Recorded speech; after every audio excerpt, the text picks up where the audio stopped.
Sir corona time के बाद, corona के पीरियड के बाद मुझे ऐसा दिखने में लगा कि एस्ट्रोलॉजर्स की मार्केट निकल गई है। जी जी ठीक है। और एग्जांपल के लिए मैं हूँ, बहुत परेशान हूँ। एस्ट्रोलॉजर के पास जब भी 90% 99% बंदा जब ही जाता है जब वो परेशान हो। जी। मैं परेशान हूँ तो मैं कैसे जानूँ कि कोई एस्ट्रोलॉजर रियल है या फेक है? मैं पहली बार जा रहा हूँ। देखिए पुष्पेश जी, इसमें क्या है मैं आपको बताता हूँ। इसमें व्यक्ति का सिक्स सेंस काम करता है। छठी जैसे हाँ, छठी छठी इंद्रिय काम करती है। छठी इंद्रिय कैसे काम करती है कि मान लीजिए जैसे मैं डॉक्टर नहीं हूँ और मैं डॉक्टर के पास जा रहा हूँ, तो प्रत्येक व्यक्ति सब कुछ तो हो नहीं जाएगा कि वो डॉक्टर भी है, इंजीनियर भी है, एस्ट्रोलॉजर भी है, सब नहीं हो सकता वो। लेकिन उसका सिक्स सेंस इतना हाई ज़रूर होना चाहिए कि आप जिस व्यक्ति के पास गए हैं उससे बातचीत करने पर या उसे देखने पर आप ये जजमेंट कर पाएँ कि ये जेन्युइन है या ये नॉन जेन्युइन है। अगर आप ऐसा नहीं कर पा रहे हैं तो कहीं ना कहीं आप पर ही क्वेश्चन मार्क उठता है कि आपका जो सिक्स सेंस है वो परफेक्ट नहीं है। लेकिन सर फिर बात ये भी तो उठती है ना कि जब सिक्स सेंस की तो आप सही बात कर रहे हैं, लेकिन जब बंदा परेशान है, उसके माइंड में इतनी सारी चीज़ें चल रही हैं, तो मतलब कुछ तो एक ऐसा होगा, क्या क्या क्वेश्चन करना चाहिए एस्ट्रोलॉजर से जो लगे कि हाँ ये रियल हैं, क्योंकि फीस भी होती है। ऐसा है पुष्पेश जी, हो ये रहा है कि व्यक्ति ज्योतिषी के पास जाकर के वो बाह्य पदार्थों के लिए जा रहा है। ज्योतिषी के पास बाह्य पदार्थ माने जो एक्सटर्नल जो एसेसरीज हैं उसके संबंध में जा रहा है। धन दौलत, पैसा, अफेयर्स, रिलेशंस, इसमें जा रहा है फिजिकल। जबकि जो ज्योतिष है उस ज्योतिष का जो मुख्य काम है वो है कि आपका इंटरनल एनालिसिस करना। आपकी बुद्धि की क्षमता कितनी है, आपके मन की क्षमता कितनी है, आपके चित्त की अवस्था क्या है, आपके आत्मा की अवस्था क्या है, आपका सोल पावर क्या है, इन पर आपका कितना एक्यूरेट कंट्रोल है। ये अगर किसी का कंट्रोल जब आउट ऑफ कंट्रोल में कन्वर्ट हो जाता है तो व्यक्ति की बाहरी जो जीवन शैली होती है वो गड़बड़ा जाती है और उसके गड़बड़ होते ही व्यक्ति अपना व्यापार, अपने रिलेशन, इन सबको वो बिगाड़ने लग जाता है। पहले स्तर पर जब व्यक्ति जाए तो अगर अच्छा ज्योतिषी होगा तो वो आपको आत्म सुधार करने की जो है बात बोलेगा कि पहले आपको आत्म सुधार करना चाहिए।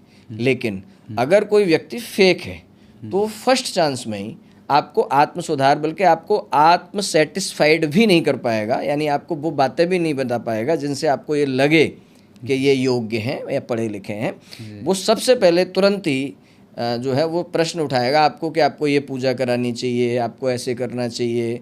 कोई कहेगा जी आपका बेड का डायरेक्शन ठीक नहीं है। इस तरीके से जो हल्की चर्चा है उनमें चला। आपका कहने का मतलब यह है कि अगर कोई एस्ट्रोलॉजर आपको रेमेडी बता रहा है, रेमेडी के रूप में कोई पूजा पद्धति बता रहा है, तो वो गलत है? नहीं, गलत नहीं है। पहले तो ये जो आजकल एक मॉडर्न जो शब्द है रेमेडी, रेमेडी को हिंदी में उपाय कहा जाता है जी। अब पहले हम उपाय की परिभाषा ये कर लें। उपाय माने जो है समस्या का मतलब कंप्लीट सॉल्यूशन नहीं है वो एक हेल्प मात्र है। जैसे गर्मी है, आप छाता लगा रहे हैं धूप के अंदर, तो गर्मी पड़ना बंद नहीं हुई, छाते से उसकी जो तपिश थी वो थोड़ी आपके ऊपर कम हो गई। अब आप कुछ और अच्छे चीज़ में चले गए, मान लीजिए आप मकान के अंदर चले गए तो वो तपिश और कम हो गई। फिर आपने कमरे में एसी लगा लिया तो बिल्कुल ही कम हो गई। लेकिन गर्मी अभी बाहर वैसी ही है। तो अगर आप अपने जीवन में कहीं भी किसी भी फील्ड में अनसक्सेस हैं या डिस्ट्रैक्ट हैं या डिस्टर्ब हैं, तो इतना पहले आपको समझना है उसके अंदर कि आप वो जो आपकी जो जड़ में जो प्रॉब्लम है, जो आपकी मेन जो प्रॉब्लम है, उसमें आपको पहले काम करना पड़ेगा, फिर बाहर काम करना पड़ेगा। तो उसमें भी आपको आत्मचिंतन करके सुधार की आवश्यकता है, फिर उपाय करने की आवश्यकता है।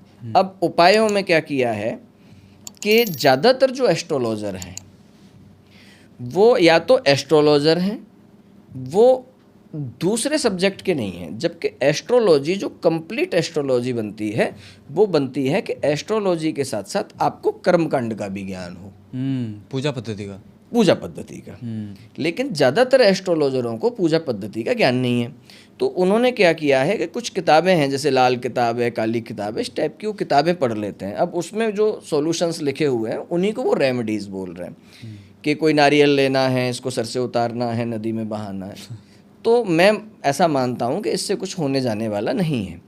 फिर दूसरी पूजा पद्धति जो है वो क्या है, एक क्लासिकल उपाय होते हैं। क्लासिकल माने जैसे आप देखेगा कि पंडित जी लोग, विद्वान लोग अपनी बात में एक बात जोड़ देते हैं कि ऐसा शास्त्रों में लिखा हुआ है।